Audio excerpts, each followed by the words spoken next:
All right, well, it's 2 o'clock, so we'll keep going with our schedule. So yeah, welcome to Andy Fyfe, Director of Equitable Growth at B-Lab and managing, and the topic he'll be talking about is managing growth of the certified B Corp community. So over to you to Andy to start whenever you're ready. All right, hey everybody. My name is Andy Fyfe, and honestly, nothing but a pleasure to follow Michelle and Christy, two dear friends of mine, and just always indebted to your generosity, your passion, and your leadership, and just deeper experience than I will ever have. But I do represent B-Lab, the nonprofit here behind B Corporation, so just always in awe of certified B Corps themselves, and Michelle, all of your work with us as an organization for this collective work. And also appreciate the opportunity here to join you all to speak a little bit on some of my learning and journey around equitable access.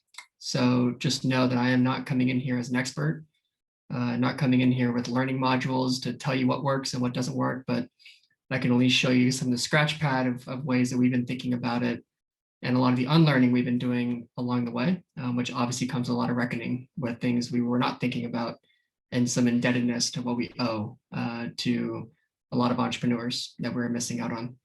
I am based in North Carolina in the United States. I'm here on the unceded land of the Eastern Band Cherokee, who are still here and were forced away from their lands during the Trail of Tears up to Oklahoma. I am wearing orange in my winter jacket. It's the only orange I have as the sun comes in during the early sunset. But I appreciate being here and obviously appreciate all that comes before me in the land in which I reside. I am our Director of Equitable Growth with B-Lab. I've been with the organization for about 12 years. I will be sharing some slides, but because I don't have the technological skills, I'm going to put some links in the chat now. Oh, I can share it for you if that's easier. Whatever works for you. All right. So just know once they're relevant, there they are. And then I will be sharing my screen right now. Bear with me for a second.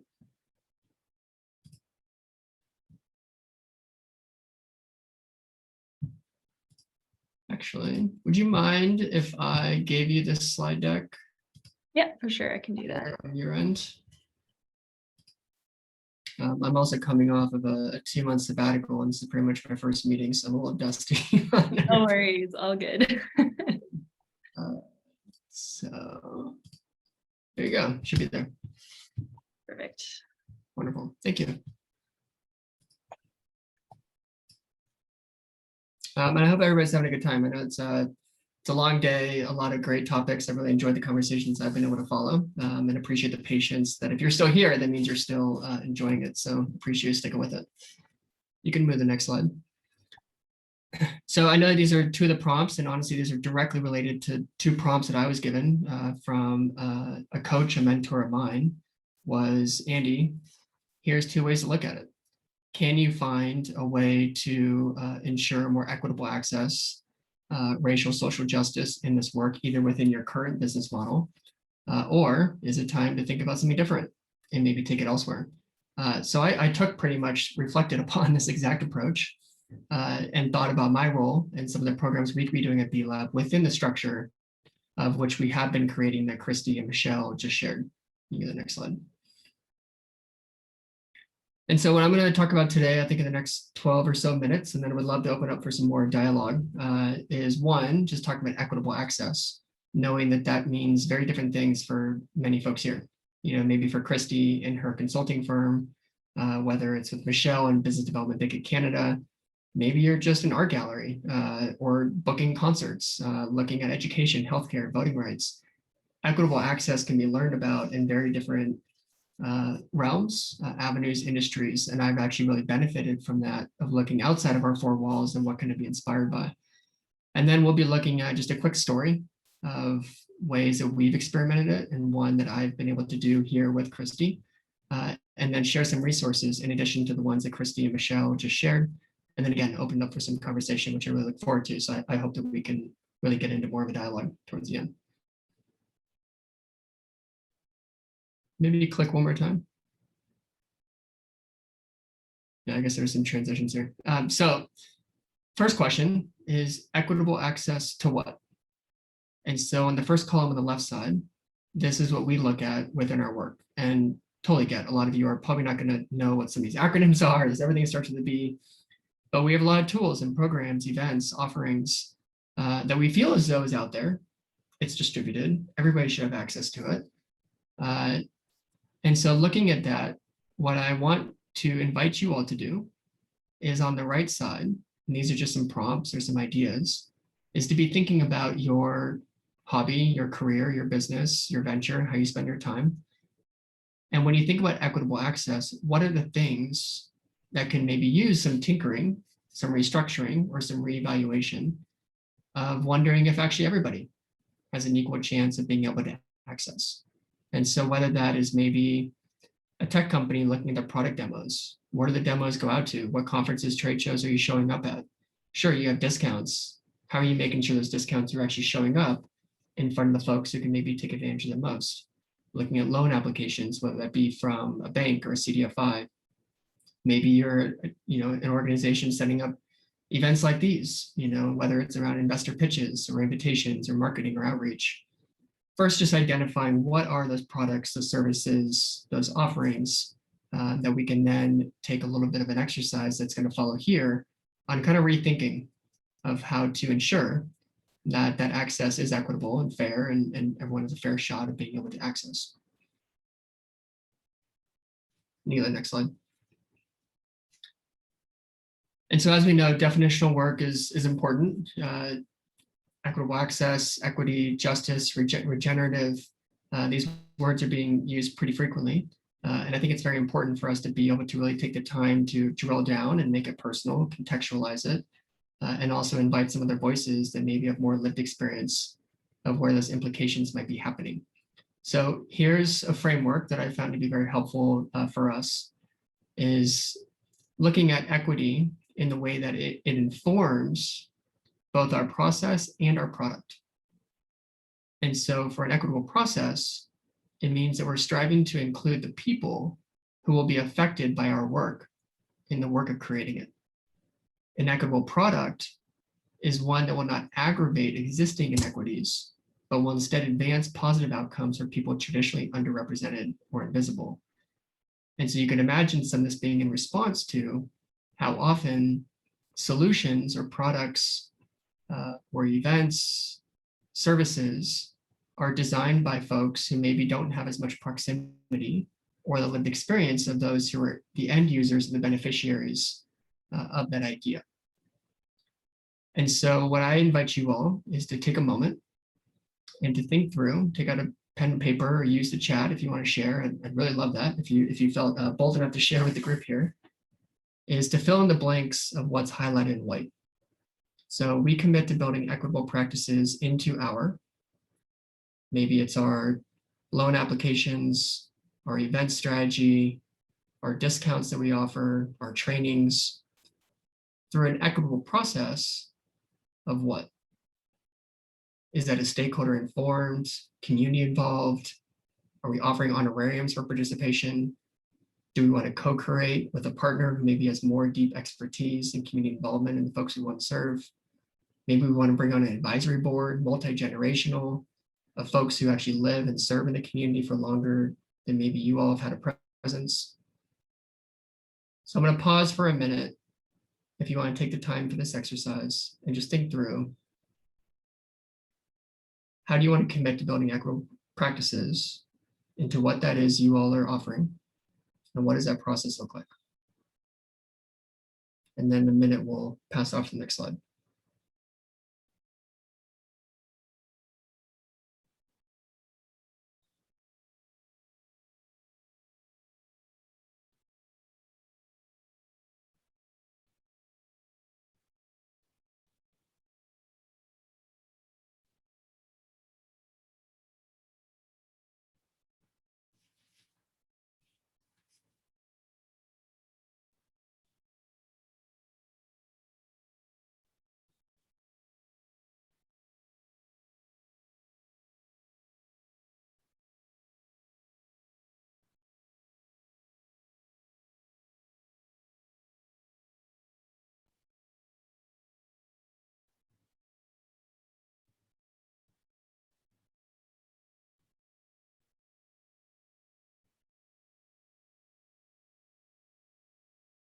Thanks for sharing, Christy. All right, we can move on to the next slide.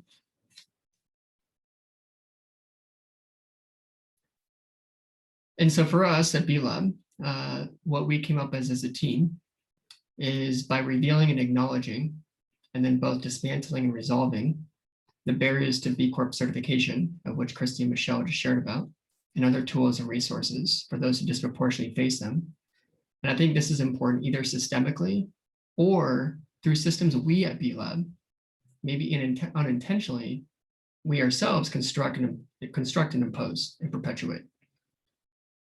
And so by doing that, we hope that any company in our market aligned in helping us achieve our mission, our theory of change, it doesn't matter their size, their ownership, where they're coming from. If they want to create positive solutions in their communities or for the environment, they should have the same opportunity as any other company in our market to move through the B Corp certification process and access the resources to join and enjoy the benefits or the belonging that Christy and Michelle shared of the B Corp community. We can go to the next slide. And so I think this is another helpful prompt is it's not just up to you at your company. We're a nonprofit. Some of us are sole proprietors. Some of us are just starting to kind of think up of a business venture. Some of us maybe don't have the decision-making power within our organization. It's not just up to you. Who also should be at the table to help support? How can your clients, your suppliers, your customers, who maybe do have more access, transfer some of that power for more equitable access for your products and services? So I'm going to go really quickly just through a little bit of a story of who we are, but I'm not going to double up on what Michelle and Christy said more eloquently. But we at B-Lab, we do have a global vision of a more inclusive, equitable, and regenerative economic system for all people on the planet. That's ambitious, but there's a reason why I'm bringing it up, because I want to put a challenge on where we're at and where we hope to set out from here. Next slide. And in the US and Canada is the most mature market of certified B Corps. As Christy and Michelle shared, there's nearly 6,000 B Corps around the world, 150 industries, 70 countries, more of them operating outside the US and Canada than there are here, but yet this is still the most mature. Next slide. But with that, my advocacy, and from our organization, and I would say from our community, is that with that maturity comes responsibility. And so how can we actually model and demonstrate and lead in what equitable access means to our market, knowing that's going to be very different in different regions as well. And next slide. I'm not going to go through all these statistics because I think we're a little behind, but it's worth reviewing. So hopefully the slide deck is shared after. This is showing that Black, Brown, Indigenous, women identifying owned businesses continue to be forced to be more qualified to access the same resources as their white peers. And so if we are going to be working in an economic system that is setting up this imbalance and inequity, there is a responsibility for us to repair. There is one link that I put in the chat earlier before I started speaking of a write-up that I was honored to do as part of B Corp Leadership Development in Canada that Michelle organized with Christy and some others, highlighting some of the reparation action plans of certified B Corps and other businesses in Canada. So again, just inspired by that type of work, but obviously data is important for us to recognize the challenge that we are hoping to repair and address. Next slide.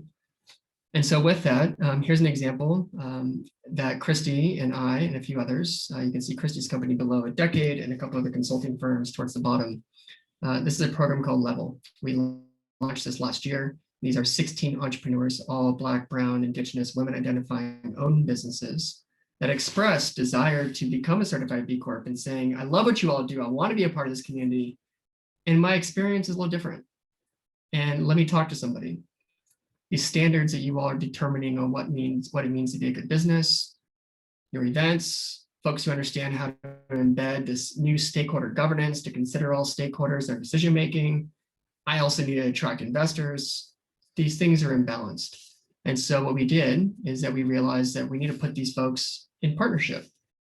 And we realized that we have folks like Christy and her team and others who have deep expertise in helping companies through the assessment process, where B-Lab actually doesn't have the bandwidth and even the expertise in the way that Christy does. And so what we did is we matched these entrepreneurs together just to put them in the right relationship. And for us to learn and to earn the seat at the table to hear from them what does economic empowerment mean to you? Understanding that certification is not just this end goal of success of the program.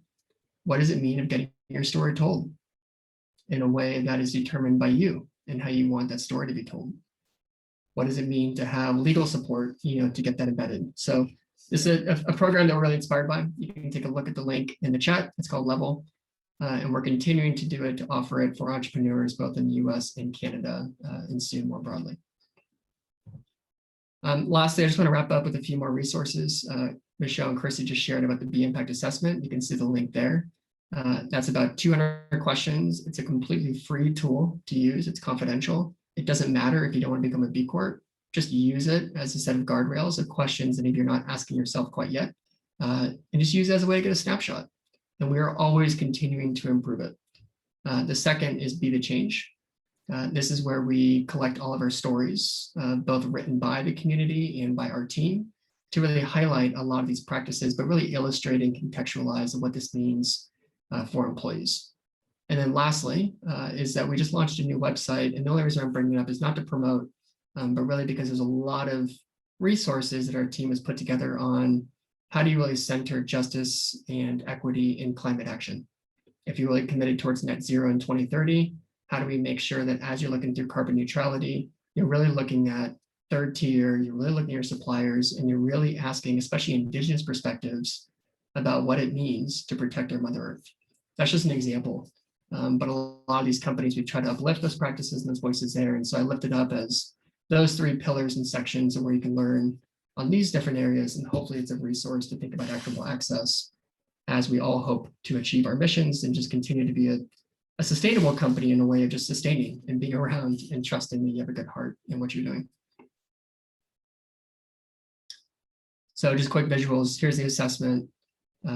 We hope you enjoy it. It's not easy, but if anything, it's informative, and more and more companies are using it and giving their feedback. Next slide. You'll see a lot of best practice guides in there. So again, paid primary caregiver leave, looking at family-friendly workplace, engaging, retaining a diverse workforce. We put these all together as open resources for any of your companies to access. And then Be the Change, you can see some of the stories below: equitable access, reproductive health care, hourly and part-time workers, etc. And then one more slide, and then we'll open up for Q&A. This is just a visual of what you'd be able to see on some of those what we call pillar pages within these frameworks of how companies can really use their business as a force for good and really engage more people in the planet in the decision making.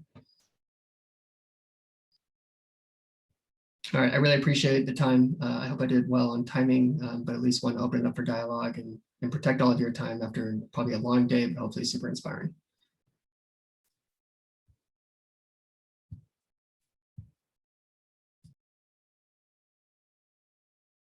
All right, so are there any questions for Andy that anyone has? Feel free to put them in the chat or unmute. We've got a few more minutes here if anyone has any questions. And then I think we'll be going into a snack break according to the schedule. Andy, this is Christy. I'd love, I see the sun is in your face, and you look lovely, Andy.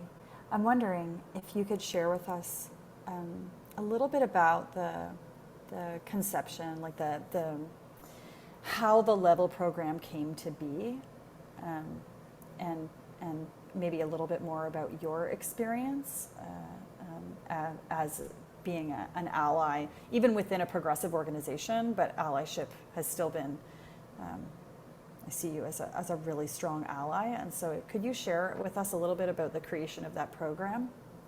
Sure, yeah, I'd be happy to. And twofold. One is credit you and your firm. There's also a woman, a human named C. Stanley, who runs a company called Green Heifer Farms. And Black woman, farmer, family owned, wanted to become a B Corp, reached out and said, listen, these standards don't seem like they're really speaking to me. So can I speak to somebody just to share a little bit more about my experience? And so our approach was saying, let's not isolate this around one individual. You can't speak for others, but this is probably shared with other folks too. Let's co-create a solution and innovate, experiment, pivot, and think through a way that we can address this while benefiting others who might feel similar to how you're feeling now.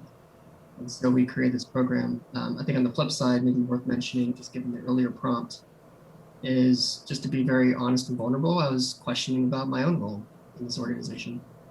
And for being here for 12 years now, I really wanted to see this change. And so I wanted to acknowledge where's my own sphere of influence. I'm not an investor. I'm not a successful former CEO. I'm not a philanthropist, but I do have a lot of institutional knowledge in this community. And so I saw this as an opportunity to better distribute that knowledge and that resource sharing with a community of which I felt as though our work is indebted to. And I think right now, the value of this program is largely on B-Lab to be in right relationship and proximity with these entrepreneurs making amazing business models and impact in the local community. So I think it's actually a really exciting inflection point, long overdue.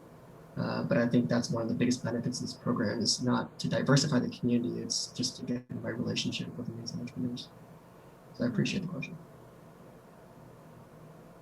If I can share a thought, I don't know how many folks with us are aware of what Patagonia did 2 weeks ago now, I guess a week and a half ago. With their that transition, creating that roadmap for what a new model for governance within businesses can look like, that are really focused on fighting for the rights of people and planet. I sort of see what Patagonia did to ensure the next 50 years of their impact. I sort of see a parallel between what they just did and the existence of the level program for B-Lab. I think the being in the community is actually buttressing the movement as we continue to progress and move forward in a complicated world. I know it's kind of a weird comment question. I'm wondering if maybe you could speak to how level and the equity you're creating as a Trojan horse, having created that program, if you could speak to that in the future of the B Corp movement and the strength of the framework itself. Great question. And yeah, huge acknowledgement, appreciation for Patagonia. Patagonia is one of the first companies will be for what's called benefit corporation in California. The first time that the environment of legal corporate decision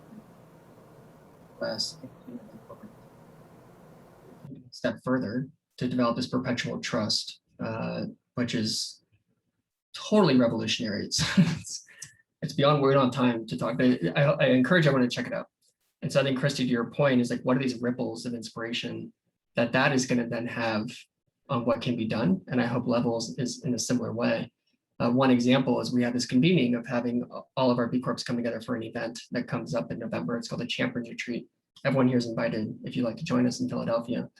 And so one thing that's been happening is now B Corps are saying, well, how can I make sure that we are making it feasible for these level companies to show up and to be at this convening? Because if we all believe that this is a big value and this is a feeling of belonging and transformation, they should have a chance to be there. And so now we've raised sponsorship from B Corps to pitch in all anonymously to make sure that path is easier. Another thing that I just heard about today from one of our co-founders of B-Lab is he's just moved forward on working with a program that I'm involved in called White Men for Racial Justice. And it's the Groundwater Institute does a great program for helping people just kind of acknowledge the systemic injustice that we are working in, particularly in the US. For every entrepreneur or founder of a B Corp that enrolls in that program, $5,000 is donated into the Level program. And I had no idea about this. I was gone for 2 months in sabbatical and I just heard about it 2 hours ago. And so it's how are people seeing that there's an avenue to say, I got it. How about this? Let's just fuel this because it's working and we know there's impact to be had. So I believe that. I'm sure I have to wrap up, but you never know the ripples of what just a model or an experiment can create, and let other people run with it. And then just start to see the flywheel take place. That is so humbling and emotional to see those things happen, especially when you take off and you're just taking care of yourself. So I appreciate the question. Really excited for those things to happen.